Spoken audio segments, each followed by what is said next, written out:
Good day to you all. It has become very pertinent again on behalf of the Ekwa executive and the entire family, Ekwa family worldwide, for we, the Evangelical Church Winning All, to express deep concern on the ongoing decimation of Christians in Christian communities of southern Kaduna with brazen impunity by Fulani militia, and to call upon the state and the federal governments to stop the killings of Christians in the state.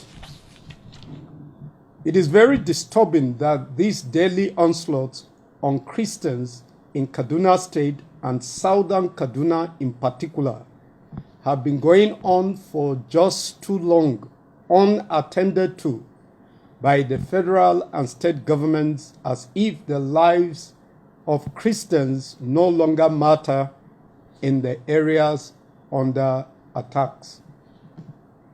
It is even more worrisome and curious that these attacks on agrarian Christian communities have become heightened in this farming season, when the people who are expected to be actively engaged in their farms have been displaced and denied access to their farmlands. This is subjective of complete state of anarchy. One of such recent unprovoked attacks by the armed Fulani militia on peaceful farming communities was in Chibok, the Chibok village of Zangon Kataf local government area of Kaduna State, and it occurred in the early morning hours of Friday, 10th July 2020, under an ongoing 24 hours curfew rigidly imposed on the area. 9 persons, mostly women and children, were murdered in their sleep without any intervention whatsoever by security agencies deployed in the local government to enforce the curfew. As the curfew persisted, in the early morning hours of the following day, being Saturday, the 11th July 2020, this Fulani militia continued their attacks in neighboring remote communities.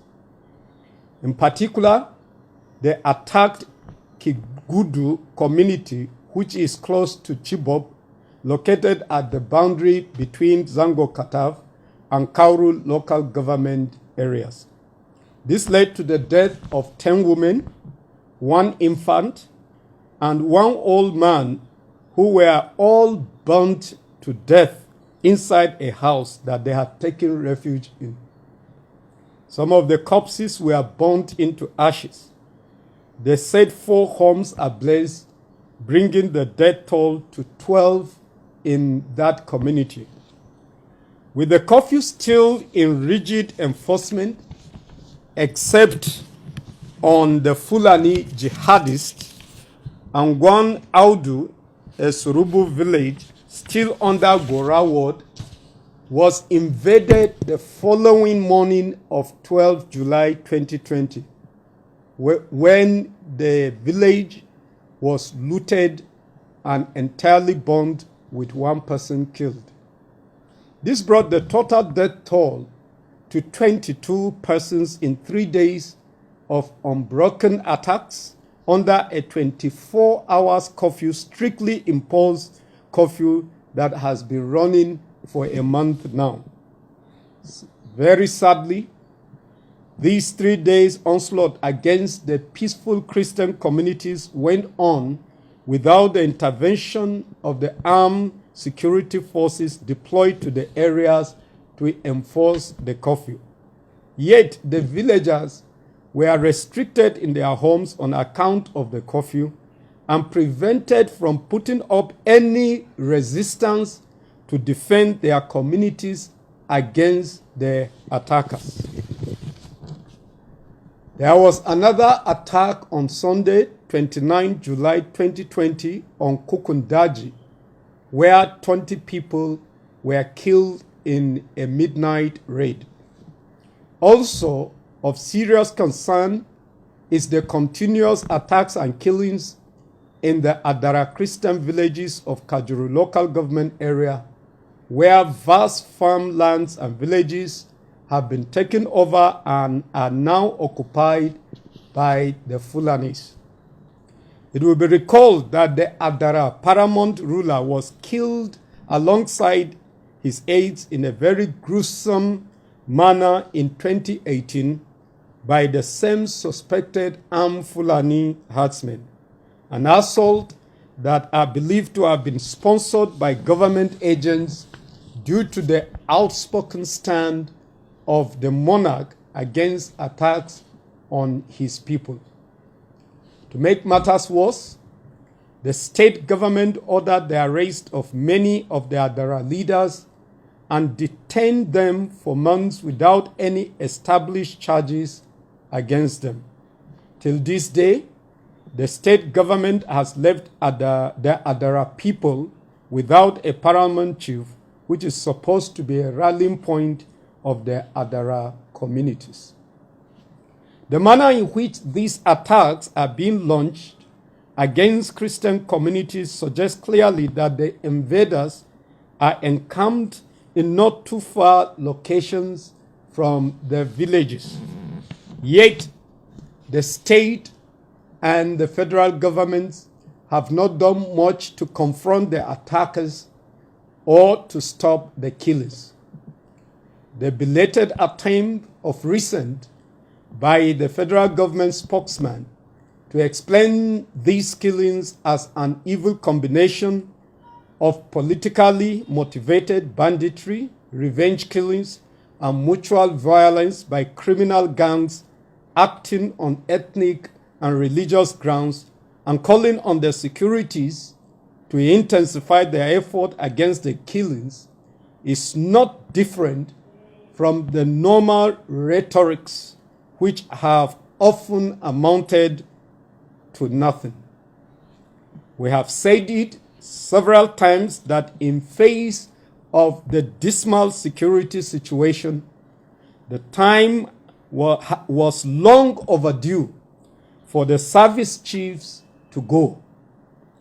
We once more emphatically lend our voice in full support of the resolution adopted by the Senate during plenary calling on the service chiefs to resign or be sacked by the president due to the multi-pronged security challenges in the country today. The security leadership architecture of this country needs to be urgently and very urgently restructured for it to be more inclusive and to reflect the various diversities of our nation in order to be more effective in accomplishing its mandate of protection of lives and properties of citizens and defending our nation from internal insurgencies and external aggression.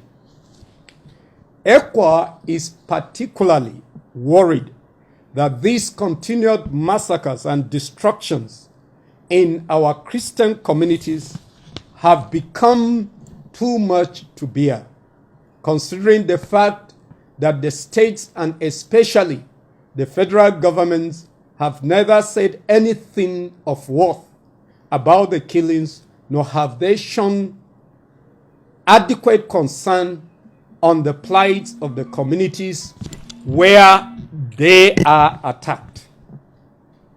There are no sympathy visits to the remnant victims in the communities. There are no steps taken to alleviate their sufferings by providing relief materials to them, since they have been made eternally displaced persons in their thousands. With these recent attacks and impending ones on Christian communities enumerated above and hundreds more across Nigeria, as the Fulani militia are still sending strong warnings and threats. Many of these threatened communities have consequently relocated to surrounding communities, thereby creating a very serious humanitarian situation where they need relief materials, foodstuff, medical facilities, mattresses and blankets, clothing, and other necessities.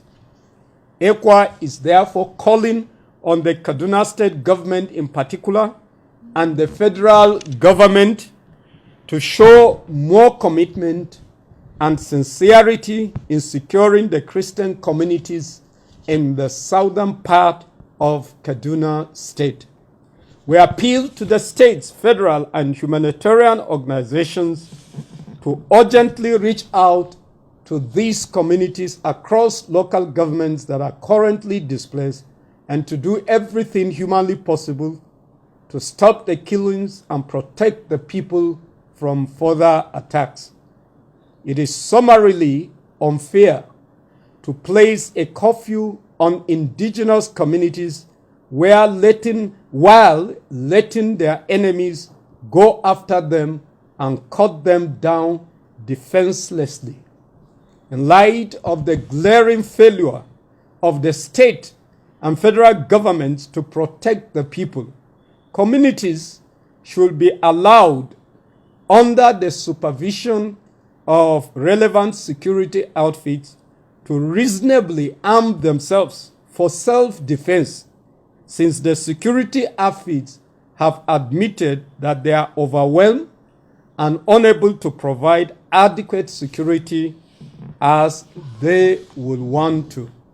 Nevertheless, ECWA still pleads with security agencies to be alive to their responsibilities of protecting the lives of all citizens and to be fair in their engagements in the communities. The church here extends its sympathy to families and communities who have suffered losses as a result of these attacks and pray that God Almighty will continue to comfort and strengthen their faith through these very, very trying and very, very difficult moments.